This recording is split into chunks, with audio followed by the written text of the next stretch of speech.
Okay, so hi everyone. My name is Kian, for those who don't know me.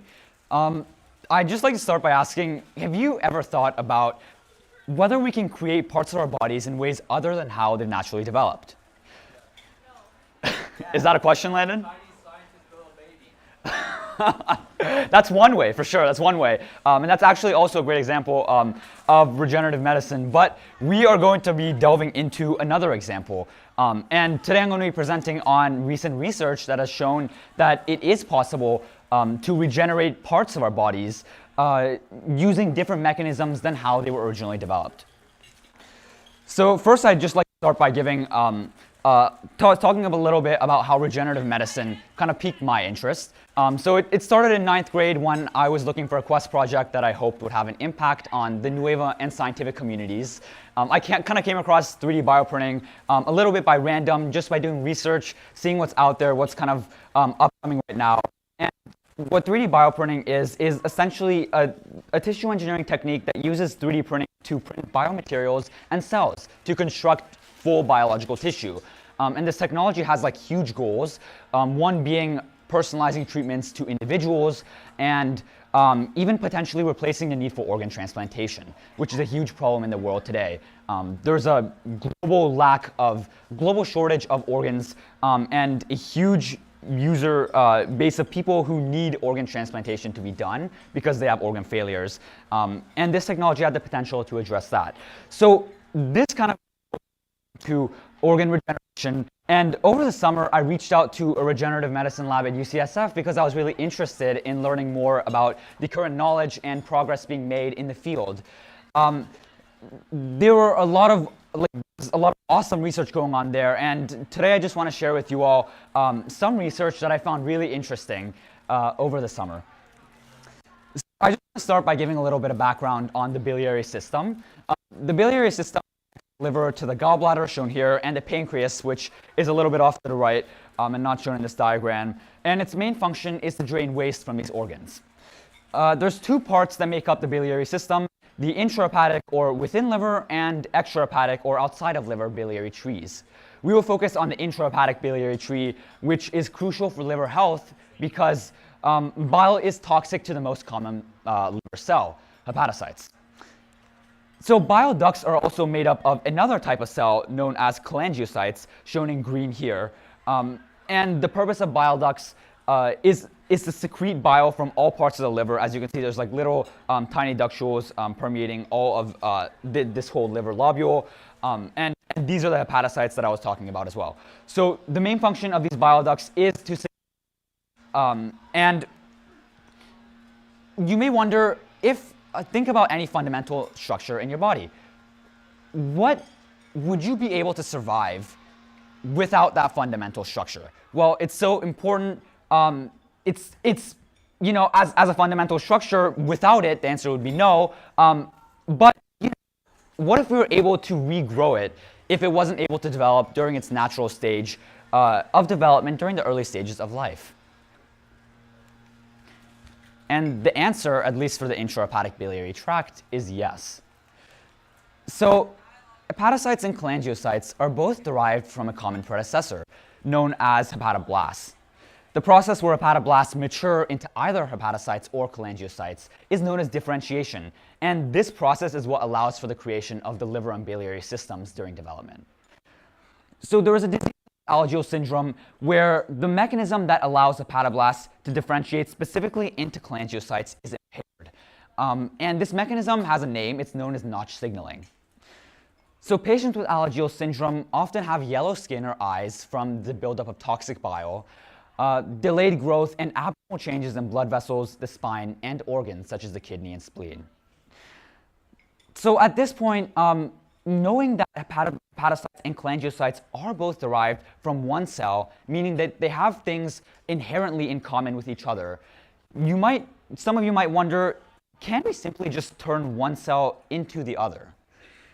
And that is precisely what the researchers of this paper explored, and this concept is known as trans-differentiation.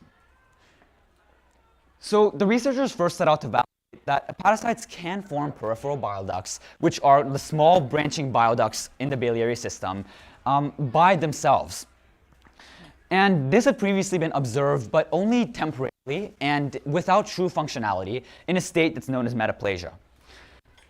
So what the researchers did is they first blocked notch signaling in these mice, which I will refer to as cholangiocyte-less mice, first because, this name is pretty hard to remember, and also because the notch signaling, again, is a mechanism that allows hepatoblasts to differentiate into cholangiocytes. So with this mechanism inhibited, these mice essentially are not able to have cholangiocytes, develop cholangiocytes and a biliary system naturally.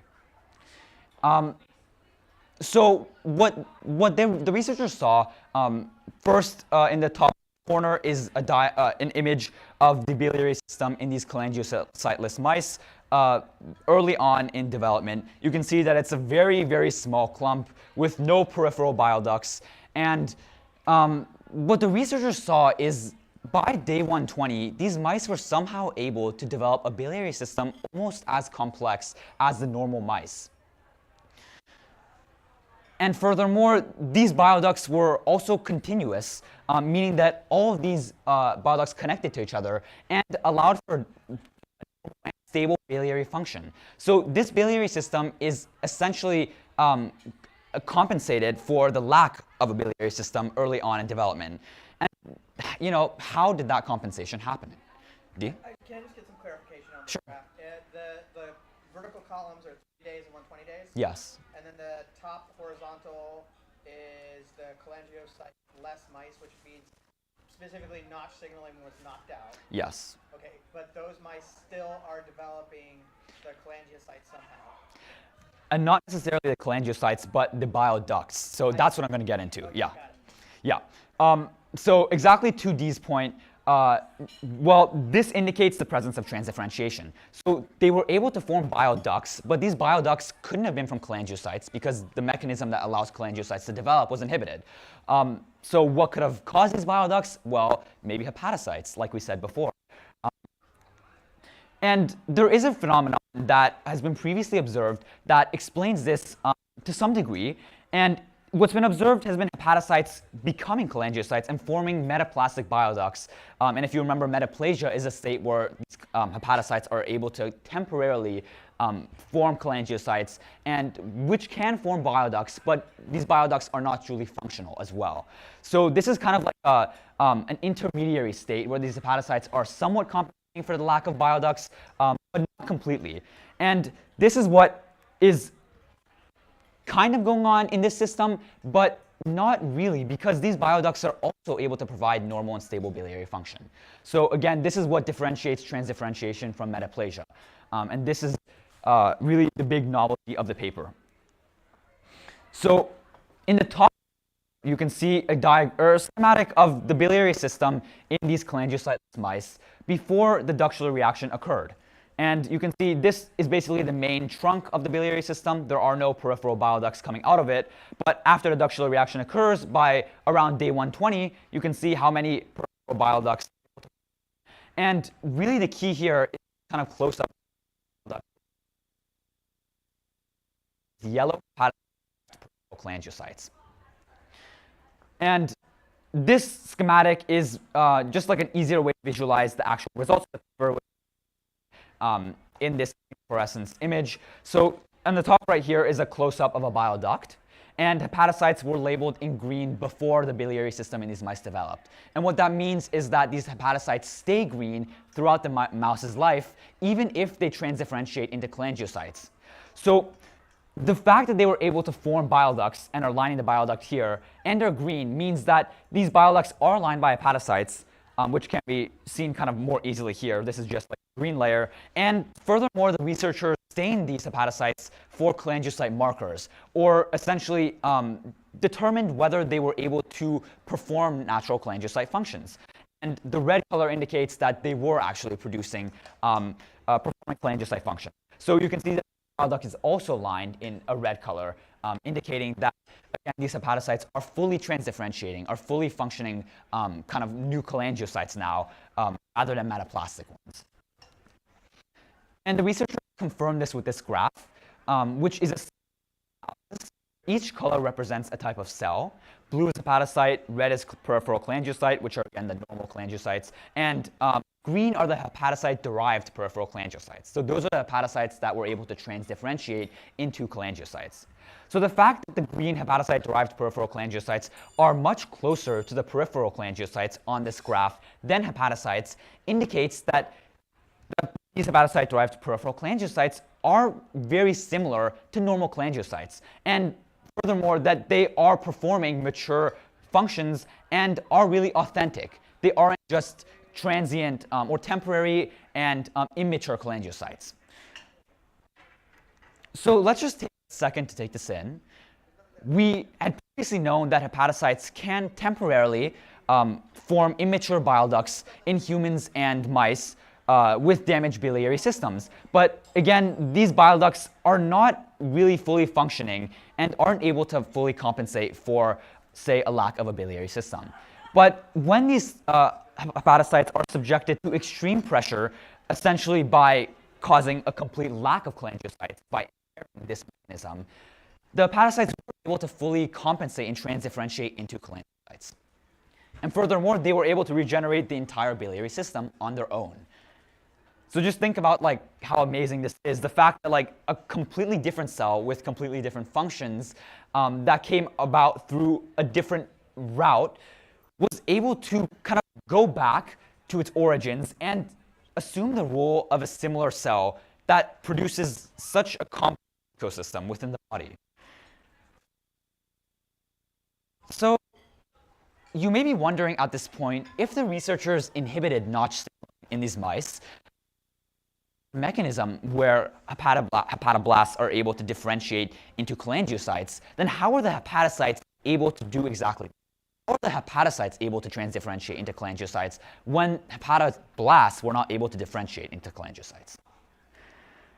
So just taking a quick step back, the way the notch signaling pathway works, that hepatoblasts are kind of like floating around in the environment of pre-developed embryos, and they're receiving constant signals from the environment instructing them to do stuff. And at some point, those signals instruct them to differentiate into cholangiocytes. But they require a signaling pathway that can process these signals and actually carry out that action. So by removing that signaling pathway, and the signals are not able to be carried out, which is why the hepatoblasts are not able to differentiate into cholangiocytes when they're supposed to. So this means there has to be a different signaling pathway that plays this role in hepatocyte to cholangiocyte transdifferentiation. And the researchers found that this signaling pathway is called TGF-beta. They showed this really nicely in this figure. Right, what they did is they increased TGF-beta signaling in cholangiocyteless mice. And you can see that the biliary system in these mice was not only up much further, but was also much more mature and had many more branching peripheral bile ducts. Whereas in this figure, which shows the biliary system of cholangiocyteless mice that did not have increased TGF-beta signaling, the biliary system is much less mature, much less branching, and essentially did not develop as well as the biliary system with increased TGF-beta signaling. And again, this indicates that TGF-beta signaling does play a key role in the process of fully transdifferentiating and regenerating the entire biliary system. So at this point, the researchers turned to the applicability of research to humans. What they had done currently is observed whether hepatocytes in kind of younger mice can transdifferentiate into hepatocytes, into cholangiocytes, because again, they inhibited notch signaling at birth. These mice inherently did not have that pathway, so they could not form cholangiocytes when they were born, and so the hepatocytes had to pretty much immediately compensate for that. And these hepatocytes have to take time to mature. They have to take time to fully assume their hepatocyte function. So, maybe it's that the hepatocytes weren't really able to become hepatocytes. We're still kind of in a transient phase, and that's why they were able to just become cholangiocytes. Maybe it's not really even transdifferentiation. Maybe it's just, something in between. So what the researchers did is they transplanted adult hepatocytes from mice, normal mice, into the cholangiocyteless mice. And what this does is, one, the hepatocytes that are transplanted are adult, so that means they are mature and are fully hepatocyte-like. They have hepatocyte functions. So if this same phenomenon is able to occur, that indicates that transdifferentiation really is occurring. And furthermore, hepatocytes are transplanted, and you can imagine how that has implications for future therapies. And what the researchers observed, here on the left, the hepatocyte of a bile duct. And these transplanted hepatocytes, similarly to the immature hepatocytes before, were able to, again, form bile ducts and line them similar to cholangiocytes. Here is a similar immunofluorescence image where the hepatocytes were labeled in red, and the same effect was observed with the red hepatocytes lining this peripheral bile duct. And now the researchers turn to the TGF-beta mechanism and observing whether this is also plays a role in this process in humans. Because again, the end goal of this is to translate this research in mice into human therapies. So what the researchers observed, they compared patients with Alagille syndrome who were not able to develop, well, here is patients who were able to develop hepatocyte-derived peripheral bile ducts. And on the right is patients with Alagille syndrome who only developed immature bile ducts. So this indicates that the process of transdifferentiation occurred. This indicates that transdifferentiation did not occur. And what they observed is that TGF-beta signaling was prevalent in the patients where hepatocyte-derived peripheral bile ducts formed through the greater localization of SMAD3, which is an indicator of TGF-beta signaling. And the red dots here, I know it's very hard to see, but the white arrows kind of points to big accumulations of SMAD3. And there's just much greater localization of that overall in this figure than this one, which is the patients who only formed immature bile ducts. There's much less red going on here, and it's much less concentrated. So what this indicates is that TGF-beta signaling does play a role in this process of transdifferentiation. And again, this indicates that the potential to kind of alter that signaling can also play a role in creating better therapies. So there's a couple big implications to this. First, as I mentioned before, therapies, hepatocyte transdifferentiation and TGF-beta signaling can be used to develop therapy for Alagille syndrome and other diseases associated with a lack of bile ducts. And just taking a step back, this experiment is a prominent example of how we can harness our body's pre-existing mechanisms to facilitate its regeneration. So if you think about it, bodies are all capable of regenerating themselves to a degree and under the right conditions to do so.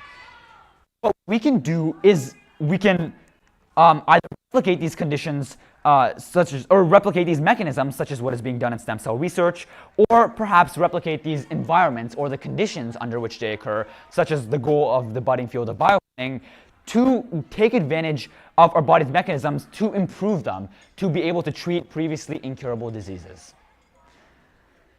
So I'd just like to take a moment to thank Dr. Holger Willenbring for giving me the opportunity to see this research in action and really guiding me throughout the summer. And also Simone, Marco, Pervinder, Imad, and Jejun for their endless kindness, willingness, and passion to teach and show me aspects of their research. It was a lot of fun, and I'd just like to mention that Simone is an author of this paper, and it was really awesome, learning about her research and all that's being done in this field over the summer.